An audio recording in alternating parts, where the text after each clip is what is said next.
ऐसा लगता है। लगने से मतलब यह है कि अभी हमें कुछ फॉर्मेलिटीज पूरी करनी है, इसीलिए इसने ये कहा। वरना मैं मतलब ये कि हम दोनों जानते हैं कि तुम ही हमारी बेटी हो नवाल। कब पता चला? हाँ, क्या? तो मेरा मतलब अभी पता चला हमें भी? दूर हो जाएं आप दोनों। मैं बस अपनी जिंदगी बदलने वाली थी।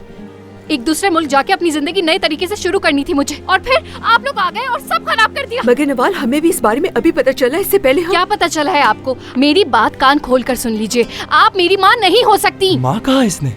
ओह, नवाल इनकी बेटी थी। ठीक है नवाल, प्लीज पुरसुकून हो जाओ। तुम इस तरह से क्यों बिहेव कर रही हो? क्या हो गया है? हुमैरा, ऐसा है कि टीचर को कॉल कर दी गई है, वो आ ही रहे हैं। हाँ? तो क्या इन्हें छोड़ देंगे? हाँ, ये लोग जा सकते हैं। इसके अलावा इन लोगों ने वादा किया है कि आइंदा ऐसा नहीं होगा। शुक्रिया मेरे भाई। चलो, बहुत हो गया, बर्दाश्त नहीं हो रहा मुझसे। नवाल मत जाओ। रुक जाओ हुमैरा, रुक जाओ। ठीक है, जाने दो उसे।